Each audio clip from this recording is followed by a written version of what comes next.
How does a museum with dozens of pieces of railroad equipment, including a big boy, go about moving them to a new site over 40 miles away? Today on the Roundhouse, we're learning about the story of the Museum of the American Railroad. All aboard!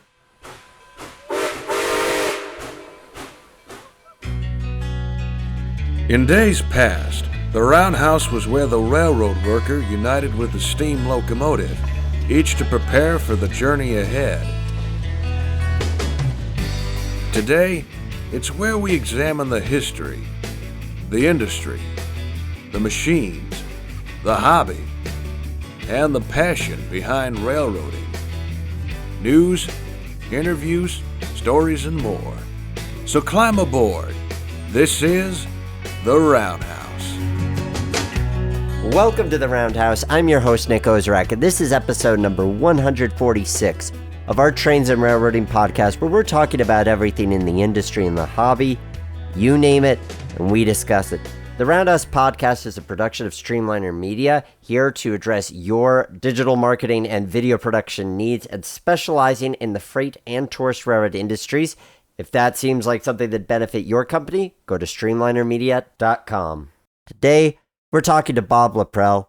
He is at the helm of the Museum of the American Railroad in Frisco, Texas. He talks about their extensive collection, their very long history, and their very intricate move from downtown Dallas to Frisco with massive pieces of railroad equipment. Before we get to that, though, I want to thank those of you who are supporting the Roundhouse podcast on Patreon. For as little as $1 a month, you're going a long way to supporting the work that we do on the show. And at $5 a month, you get early access to episodes like this one. Patreon.com/The Roundhouse. And I want to thank the Mechanical Services Department of the Strasburg Railroad for sponsoring this episode. Learn more at mechanical.strasburgrailroad.com.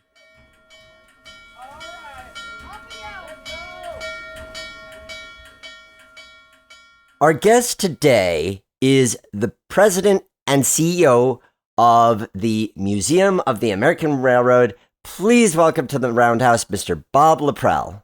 Thank you, Nick. It's a pleasure to be here. It's great to have you on. I feel like too often I overlook covering things in the Midwest. And so now we have a chance to rectify that by learning more about your museum. So I'd love for you to provide an overview of what you have. Okay, well, we're a pretty good sized collection. We date back to the early 1960s when our founders kind of hit that sweet spot where they were able to preserve a lot of the steam era rolling stock, locomotives and passenger cars, particularly Pullmans. And we have grown in size and scope all these years to now having a 65-piece rolling stock collection and 2 historic structures, one on the National Register, one on the State Register. And we serve a pretty large audience in North Texas that takes in the entire Dallas-Fort Worth metropolitan area and much more. It's over 10 million people now just in this immediate North Texas area. So it's a pretty broad audience. And we strive to talk about the history and technology of the railroad and the industry, past, present, and future. Our programming talks a lot about the past, but it also talks about what railroads do today, their relevance in the world global transportation network, and the technologies to come to still continue to make it a very efficient form of transportation. You're located in Texas. What are some of the key elements of your specific region's railroad history? Well, Texas really, post-Civil War, like so many areas of the country, saw a huge explosion in rail mileage. And our story, even though our collection is national in scope and our story is national, hence, Museum of the American Railroad, we do have a great story to tell about the influence of railroads in Texas and the spread of commerce and culture, particularly just after the Civil War in the 1870s, when they built from the Gulf up to North Texas and then made a connection at the Red River for points north, like St. Louis and Kansas City. In particular, we cover the history of the Houston and Texas Central Railroad, the Texas and Pacific Railroad, The Santa Fe lines that built in Texas, and some of the other lesser prominent roads like Cotton Belt, Frisco, and some of the other smaller lines that radiated in and out of North Texas. And Dallas was put on the map in 1872 when the H&TP built up from Houston. And then a year later, it made a connection with the Katy up at the Red River. That's what really put Texas on the north-south part of the national network in the Midwest. And then later in 1873, the TNT built through Dallas and on to Fort Worth, and that created an east-west line across the entire state of Texas.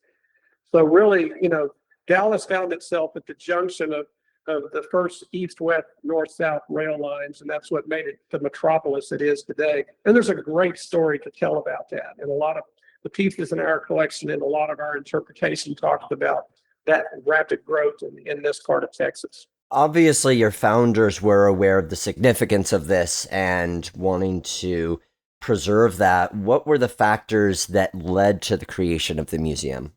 It's an interesting story because we're really an outgrowth of the annual State Fair of Texas, which was still held in Dallas. It started in the 1880s. And so in the late 1950s, early 1960s, the fair was real interested in preserving Dallas history and heritage as part of its exhibits. So in 1963, the general manager of the fair and a good friend of his, a very philanthropic Dallasite, Everett DeGolyer, sort of conspired to put together an exhibit for that fair in '63 called Our American Heritage. And that included the rail aspects.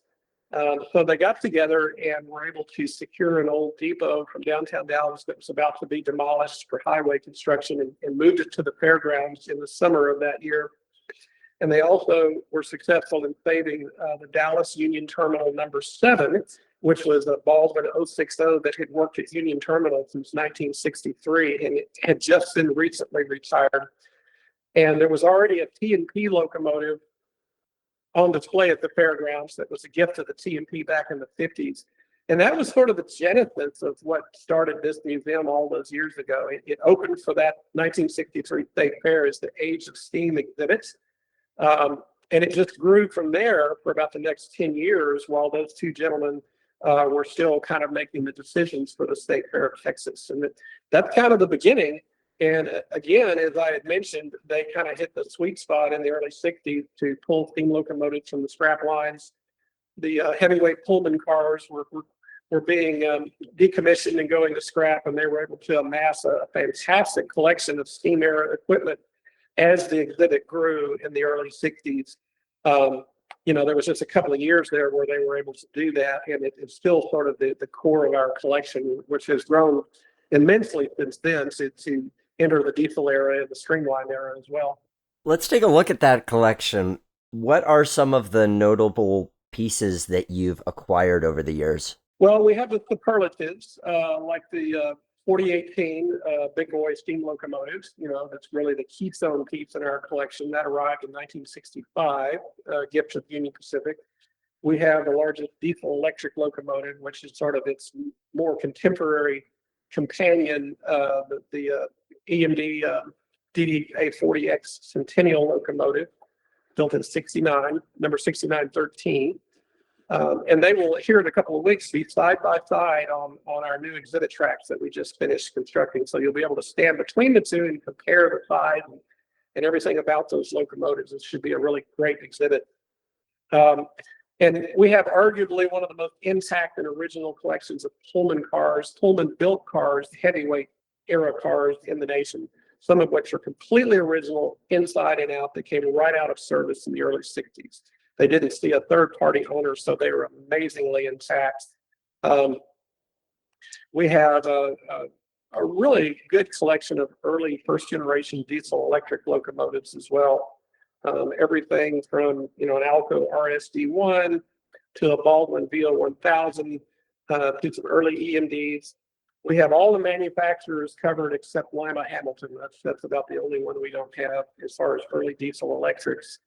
And We are now putting together a really nice collection of streamline cars as well, several like Santa Fe cars, a B&O duplex sleeper.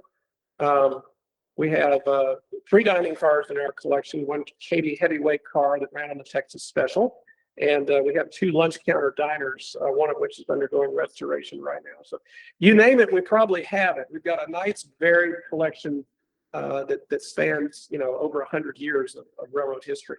It's nice to see that you've put such an emphasis on acquiring diesels of different eras. I feel like so often the emphasis gets to be on steam, but as we get further and further into the diesel era, recognizing each of those milestones, everything from the early switchers like your NW2 or the rebuild Santa Fe CF7s, and getting increasingly modern is a great way to be able to tell that story and the post-steam, somewhat passenger but largely freight railroading story. Yeah, it's funny. We get a few knocks for being so heavily into diesel. We're really not. I mean, we have a great representation of steam, but unless you acquire one, from another museum or a tourist line that's retiring one, you're not going to get another one. So we feel like this is a really good point in history to start putting together those early diesels, as well as second generation diesels. And part of that is driven by the fact that the Tier 3 and Tier 4 emission standards for diesel locomotives are in play now. And, you're seeing a lot of these early E&Ds that have soldiered on for so many years now being retired in favor of cleaner locomotives and also more aggressive local emissions laws. So now's the time to preserve them, and we're actively looking. We're always looking for either first generation diesel or even some of the more contemporary locomotives like FC70s, because you're going to look around one day and they're not going to be out on the road anymore. So now's the time to preserve them for the history and technology that they represent. And looking at that history overall, your organization has undergone a couple of name changes. How was the name Museum of the American Railroad determined? Well, that was generated from within. The Age of Steam was a wonderful moniker for so many years, but kind of following on what we just talked about, it wasn't really representing the entire collection and the visitor experience. So we agonized over a new name, but the collection was already national in scope. So we wanted to sort of maintain that. That was part of our thrust. So in 2006, we did a strategic plan. We had already renamed the museum, but it was kind of a working title as we sort of transitioned into a larger organization. So when we did the strategic plan in 2006, we went through a whole discussion about names and sort of a focus group. And we decided that was going to be our permanent name. And we feel it represents the fact that we do collect and interpret pieces from all over North America, really. So, a lot of museums are regional, and certainly that's part of our story. We use that as the local story, but we weave it into a more national story. And we just feel like Museum of the American Railroad aptly describes what we do. We're going to get to talking about the big move in a moment, but before we do, other than that, what are some of the key developments that the museum has experienced up to that point? Well, first and foremost, we were out of space. And we knew that, going into really beginning probably in the 2000s, we were either going to have to downsize or grow. We were just busting at the seams. We were on 1.8 acres at Fair Park. We had several pieces already stored off site, and we were going to have to do something. So we looked at everything, comparing down the collection to, acquiring enough of a footprint to accommodate what we had at that point and also accommodate growth. So that was first and foremost. We looked at Fair Park. We looked at the Dallas market. We had been there for nearly 50 years at that point. We liked Fair Park. We were getting cultural funding from the city of Dallas. We were in good stead with the city. But we knew we weren't going to have the kind of real estate to allow for the growth and realize our potential. So those were really the factors and our attendance was continuing to increase. And we knew at that point it was either downsized or moved. So that's kind of where we were at that point. The city did offer us some additional land, and we got into a bond package. I think it was 2004, 2003, but it just wasn't enough for us to realize our potential. So that's where we were when about the time that the move hit. So was the moves also something, or the recognizing the need to change something, was that something that came out of the strategic plan that you mentioned earlier, or was that part of what led to developing that strategic plan? The strategic plan really was almost just going into it with a completely open mind. Other than the fact that we knew we were out of state, it did not necessarily anticipate a move, but the results of that plan, the final report, actually did not even include Fair Park as a venue option. It did strongly recommend that we move to another venue to get more safe and also have more exposure. So the plan confirmed kind of what we already knew, but it really sort of kicked into high gear looking for another location. How did Frisco come about? Well, the timing, it's all in the timing, as we like to say.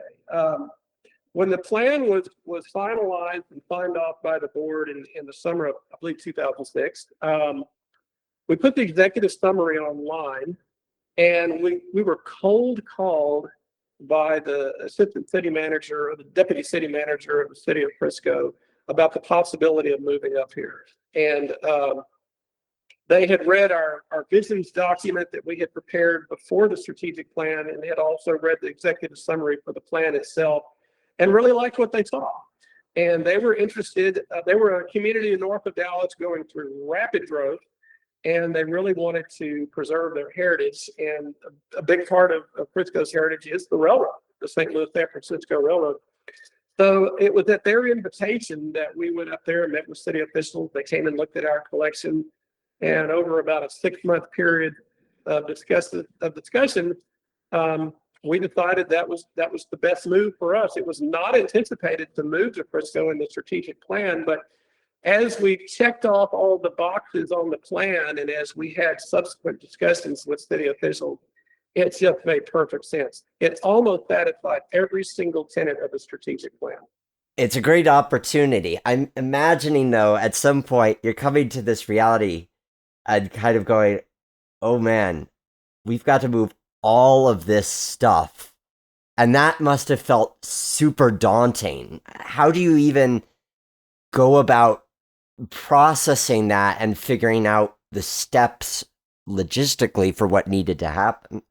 Well, that's a really good lead in, and you're absolutely right. You know, when we gave Dallas every option to counter Frisco's offer, but there just wasn't that kind of interest and support on the part of the city.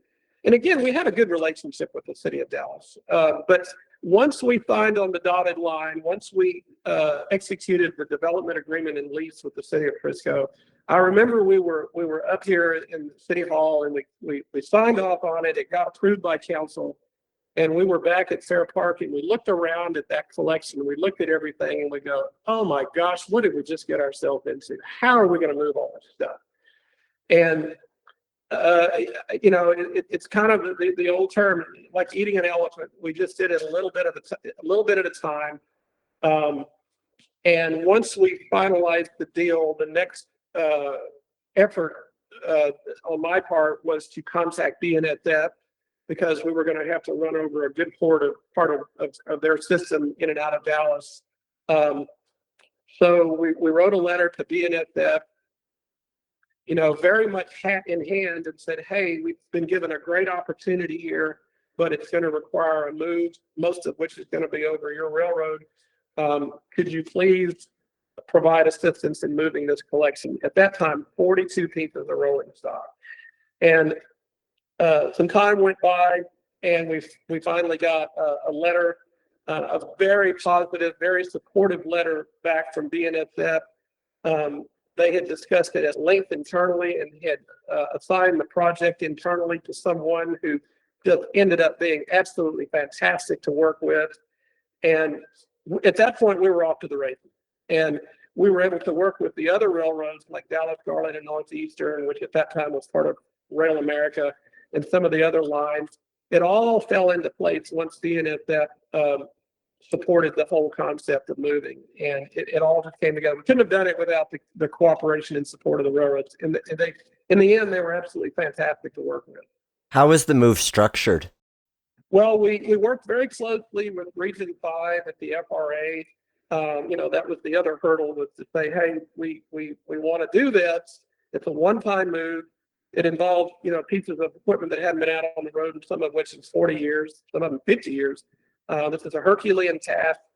We would really like the blessing of the FRA and their support. And after a few meetings and a few site visits and inspections, they signed on.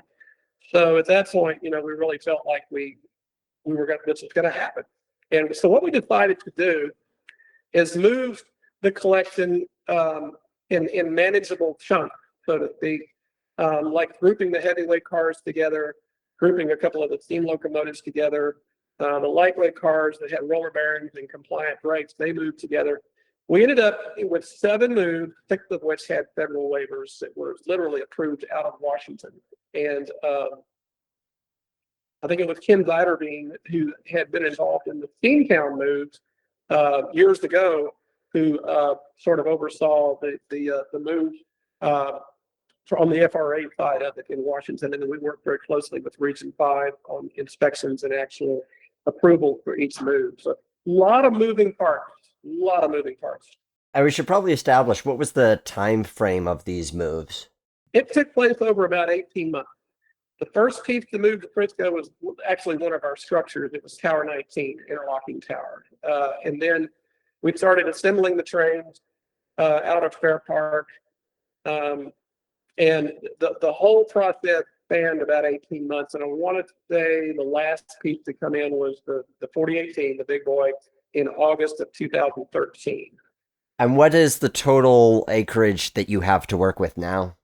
We have almost 15 acres. If you include tail track and lead track, we have a short leads with BNSF where we have a permanent connection with them on the Medill subdivision. It's almost 15 acres. And, the other thing I got to add, I guess, to the previous discussion is that there was no track up here. This was farmland. So the first thing we had to do on this end, on the Frisco end, is to put down enough track to accommodate the rolling stock collection that was back in Dallas. So we ended up putting down about 2,200 feet of track. We put in a connection with BNSF and then built our lead onto the property. And then we had what we call a lead and runaround track. And that was enough to accommodate the collection. For every piece that came up here had a place to go. So with the collection established now in 2013, 2014, everything's on the new site. What were the next steps? Well, the next step was we had to leave Fair Park what we call blade clean, which means we had to pull up all of the track back at Fair Park and leave everything, back to the dirt. And that was done with contractors. So we had to get out of there lock, stock, and barrel. Once the last piece rolled to a stop here in that summer of 13, we had to do a little bit of cleanup at Fair Park. And the next big step here in Frisco was to construct more track. We had just enough to squeeze everything into the property, but hardly any room to move. So we continued to lay track. And the funny thing is we just finished the last phase of track construction last year. So that spanned a decade. And we put down all totaled about 12,000 feet of track in this 15-acre footprint. So, and then other infrastructure improvements included a very extensive storm drainage network. So the site would drain well. And that sort of anticipates, construction of structures, in later years. We had to go in and do that before we could make any other improvements. So a lot of storm drainage construction. Mostly infrastructure is what we've been working on all these years. We just finished putting down 43,000 cubic yards or cubic feet of concrete for walkways and platforms and so forth. So what we have now is all of the flat work complete for the museum to accommodate the entire collection. And this summer we'll be placing all of the 65 pieces of rolling stock on the exhibit track in a fashion that makes sense and is visitor friendly and tells the story. Up until now, the placement of the rolling stock makes no sense to visitors, and that's because it sort of is the way it arrived up here from Fair Park based on waiver requirements and also to accommodate construction here. By this time at the end of this year, everything will make perfect sense, and it'll really be a nice display of our rolling stock and structures.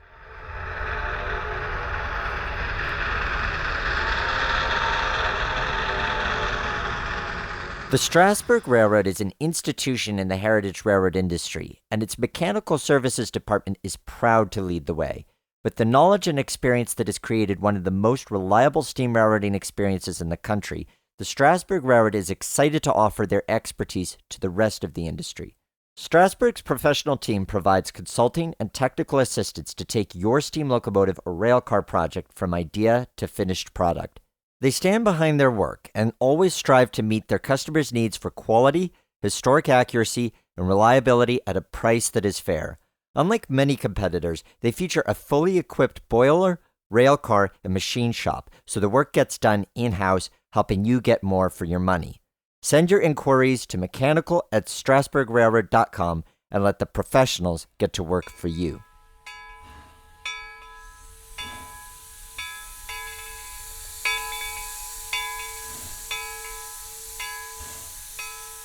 With this extra space, you've had the opportunity to acquire new pieces as well for the collection. Something that really caught my eye when I was looking at the drone footage on your YouTube channel are the bi-level commuter cars from Metra. How did those come about?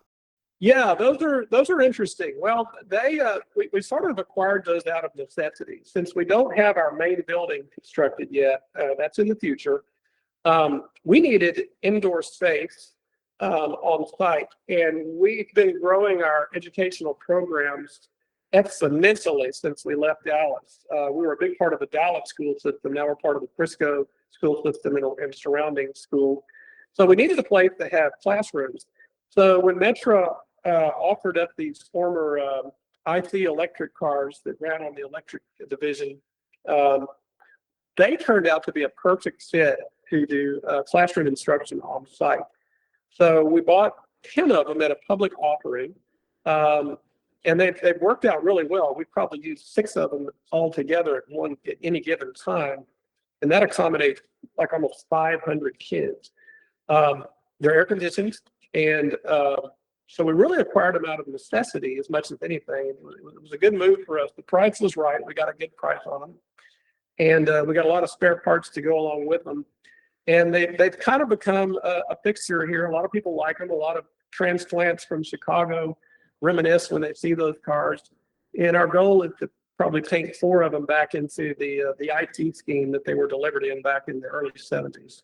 Between those and the GG1 and the recent RDC acquisition, you also now have a really strong basis for being able to tell the story of commuter railroading in different parts of the country, speaking to the American Railroad.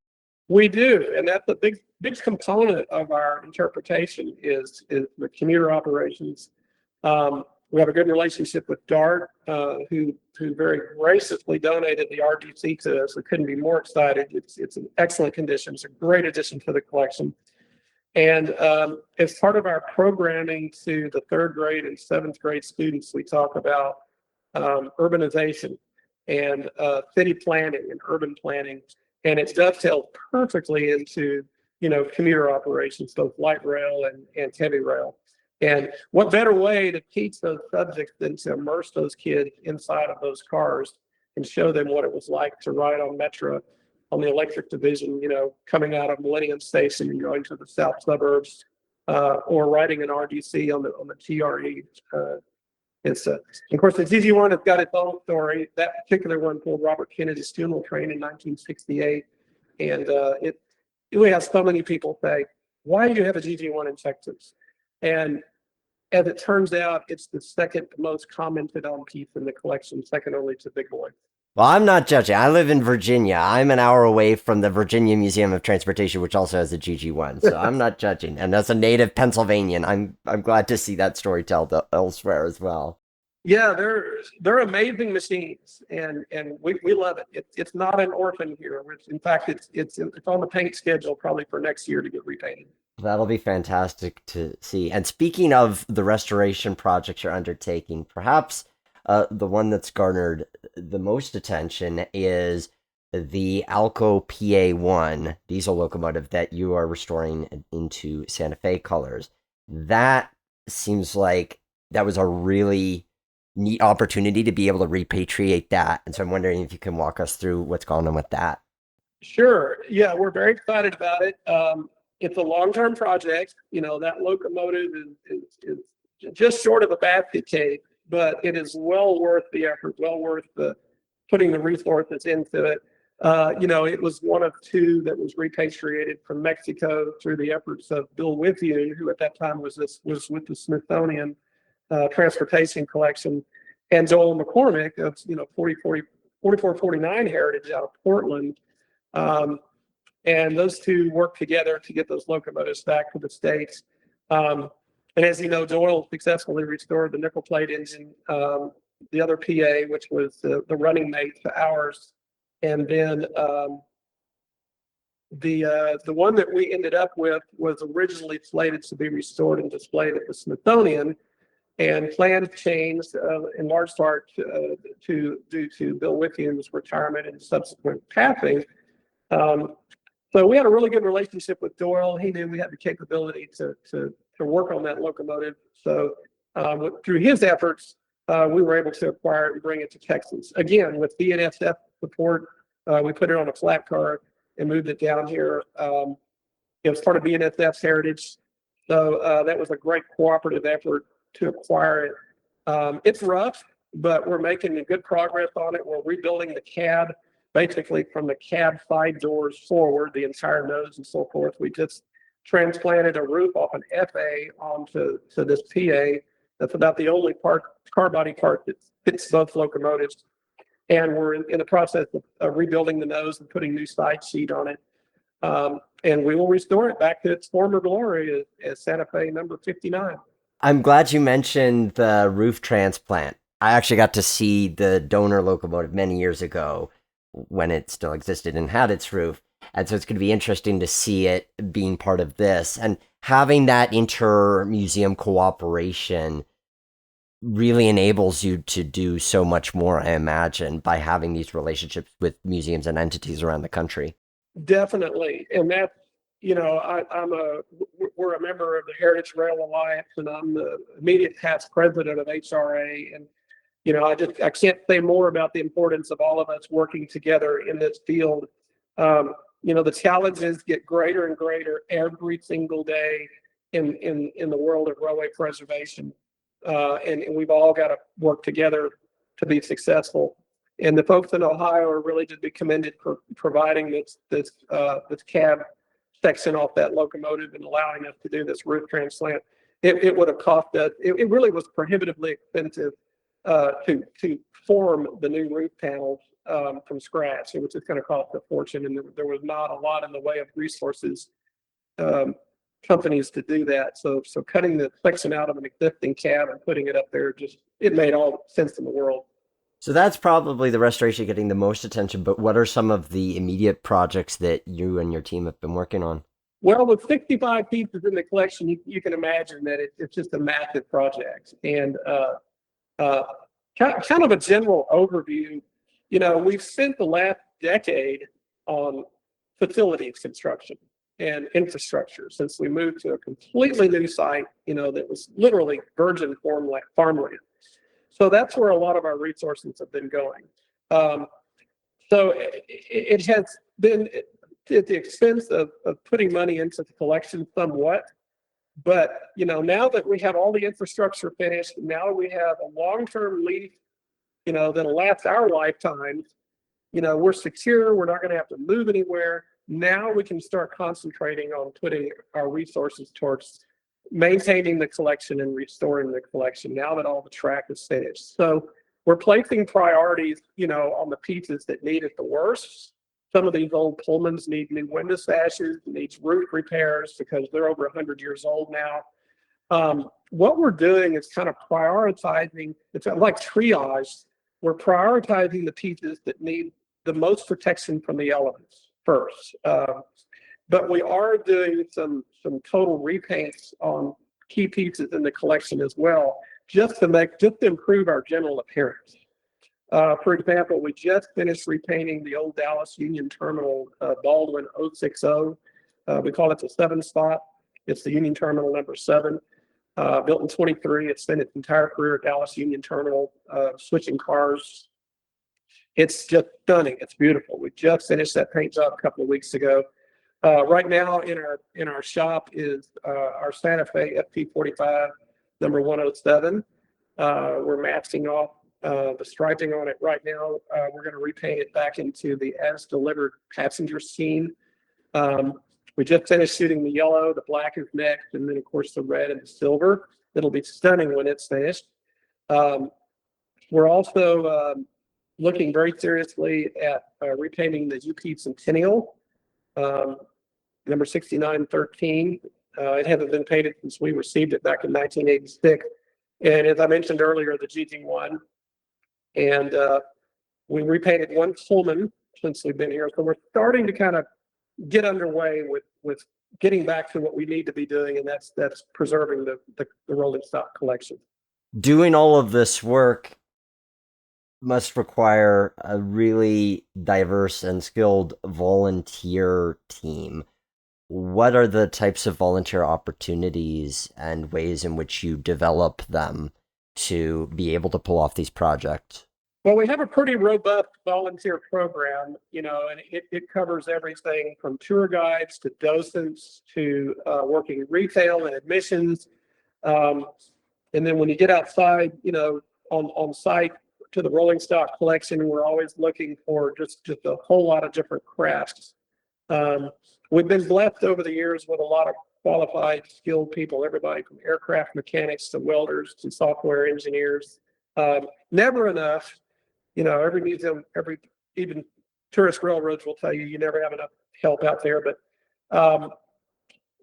right now we have a number of people who are skilled in computer science that are working on a lot of things in Trainsopia, which is our model train display. And one of them wrote the software for the operating systems for Trainsopia to make it fully automatic. Outside during restoration, we actually have a mix of paid contractors and unpaid volunteers who are skilled laborers. We have some good electrical people. We have some good car body people. We have one contract welder that is working on the ALCO PA right now, who does a wonderful job, and she does other welding and other fabrication jobs for us here on site on other projects. The contractors that we use, we have a paint contractor that does wonderful work for us. We don't do that in-house anymore because, that's pretty skilled work. It's a massive job to paint one of these. So we leave that up to the contractor to do that. We're very pleased with their work. It's good that you're able to balance the opportunities then and determine what works best on a volunteer basis and what works best on a contractor basis, because there's never a lack of projects or a lack of roles that people can serve in that capacity. No, it's funny because I'm sitting in our depot right now and I'm looking out the window of that ALCO PA. There's so many different crafts, so many different skilled positions to restore that. And we try to match everyone's skill set and interests, with what's going on out here. And we're happy to train people as well. We've got a lot of the folks that want to share this with other people. And again, in addition to just working in a cooperative effort with all the different people in the heritage rail sector, it's learning the craft. It's teaching this to the younger generation. And I was a kid when I started out here, and I'm starting to feel my age. And we really want to encourage the next generation to take on this. To have the passion that we have, and we're willing to teach them, and we're willing to have them sip the Kool-Aid and get involved out here and help take care of this collection for the next generation. Yeah, I want to turn the spotlight to you, Bob, because I saw that you've been involved with the museum on an official basis since 1988. And I'm like, not to make you feel old, but it's like that's longer than I've been alive. So clearly you are dedicated to the vision of this. And I wonder how it's been to kind of watch as this has evolved over the decades. It's been a great run. My background and my education is not in museum work. My background is in public policy and business management.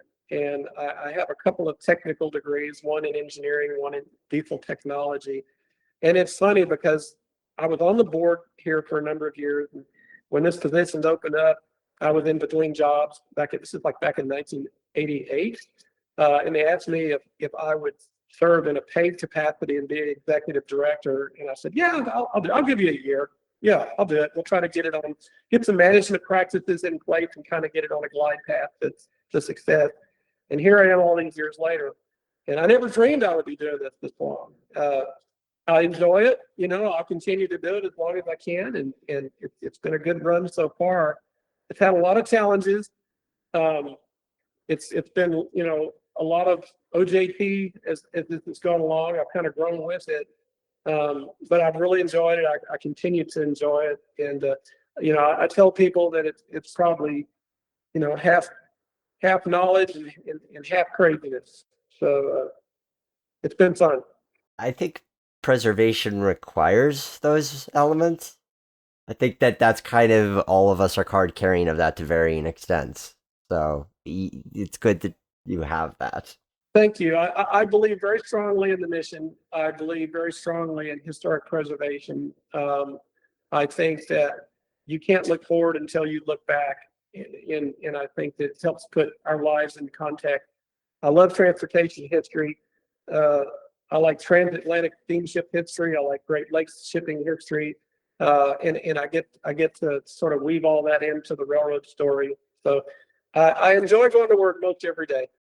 And let's look at that mission and the future of that mission. So what are the big projects as part of your capital campaign that you're undertaking over the next years?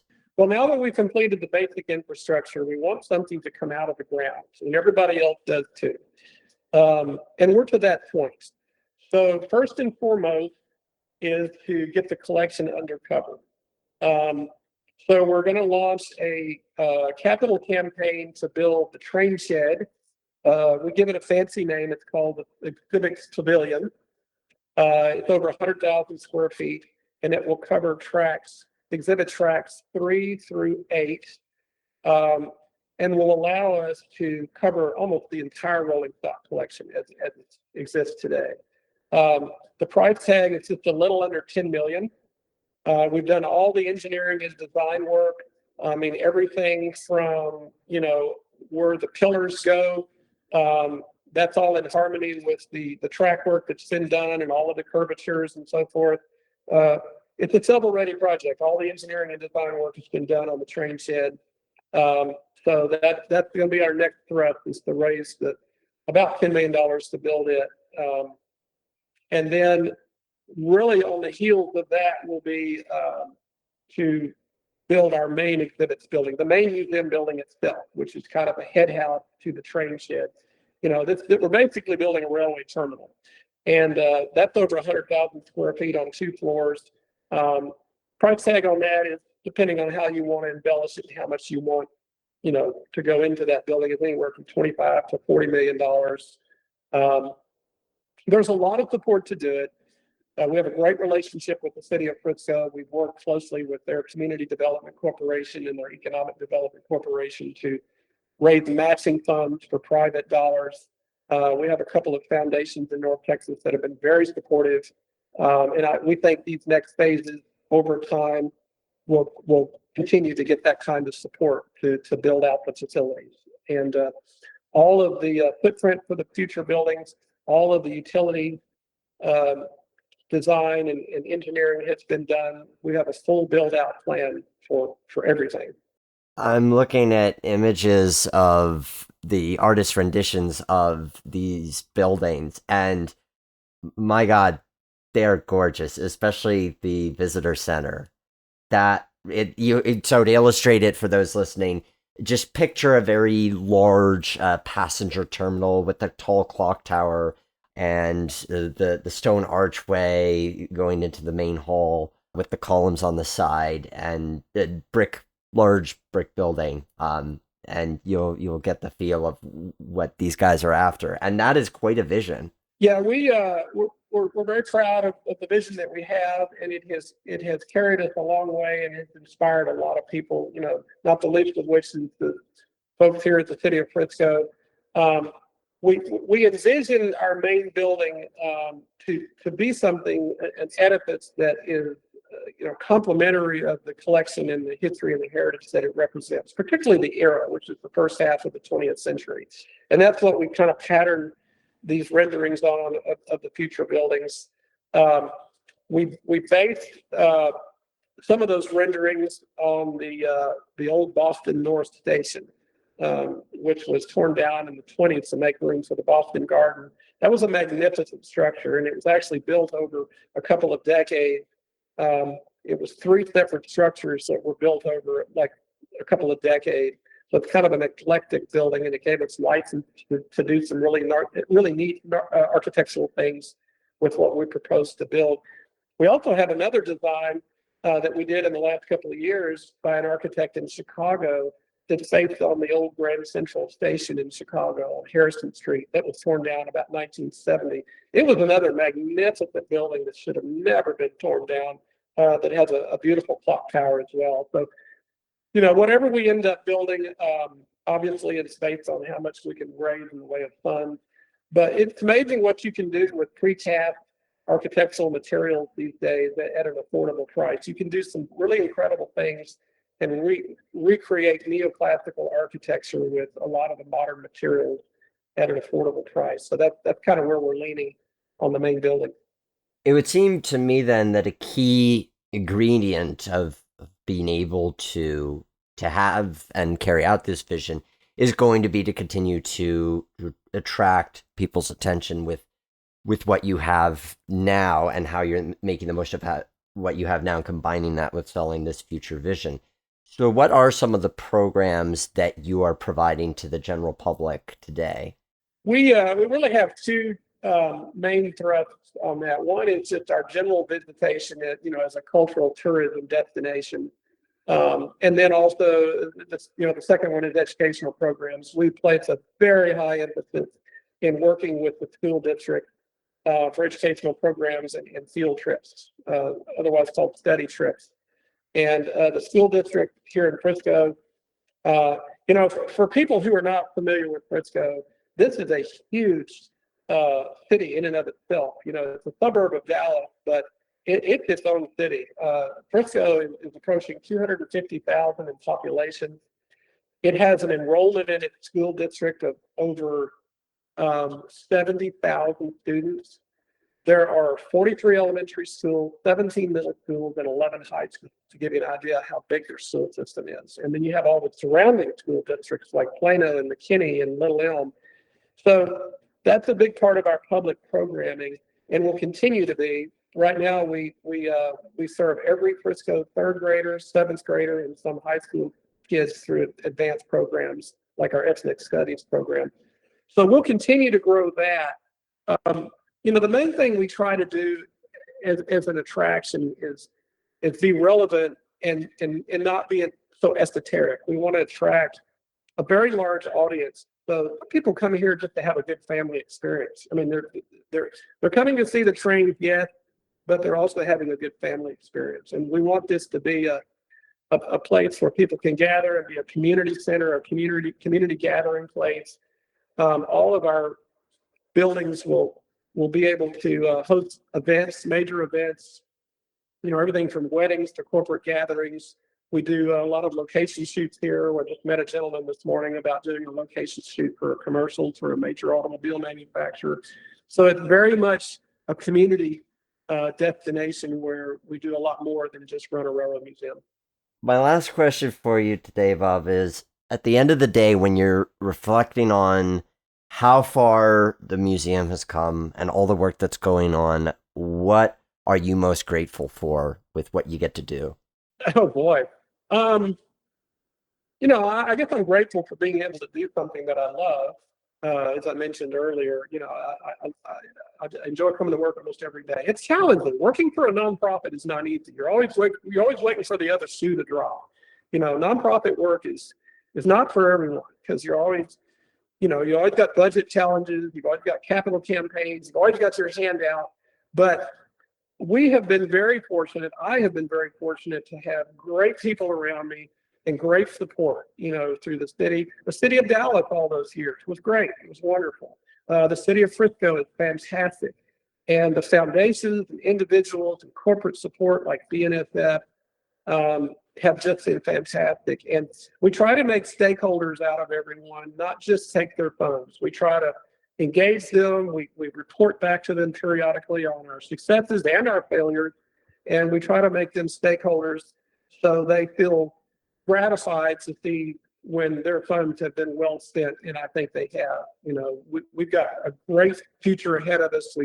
I'm proud of what we've done so far. So it's really about the people and everyone around us that has helped make this successful. This museum could very well have gone the way of other ones and become extinct. There's some stories out there, some sad stories about some railroad museums that didn't make it, and we could have very easily been that.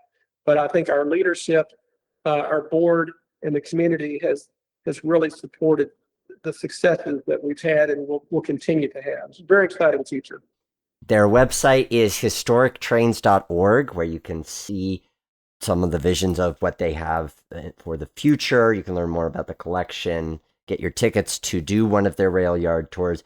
Bob, thank you so much for joining us here on the Roundhouse today to talk about your museum. Thank you, Nick. My pleasure. And now, the question of the day. Last time on the Roundhouse, we were talking to a panel of women who are involved in the short line freight railroad industry, which led to the question, for those of you who work or have worked in the industry, what have you found rewarding and what has been challenging? I received one response from Kenny Broomfield that I'd like to share with you. He writes, rewarding the work, my coworkers, the access to things the public will never see, the scenery, some of the best sunrises and sunsets I have ever seen. Challenging, trying to maintain a railfan hobby and a career, the politics in and out of the job, and a family life balance. Thank you for sharing your experience, Kenny. And I agree, as somebody who's worked in conjunction with the freight railroad industry, you do get to see some really amazing things that are just a whole different perspective, especially on the country as a whole. Your question of the day for this episode is, what is one particularly special interaction that you have had working or volunteering for a tourist railroad, museum, or historical society? Let me know on the roundhousepodcast.com. We have links to social media there where you can join in on the conversation. Guys, it is always a pleasure to be with you and talk about this industry that we love. Remember, as always, that the Roundhouse is our house.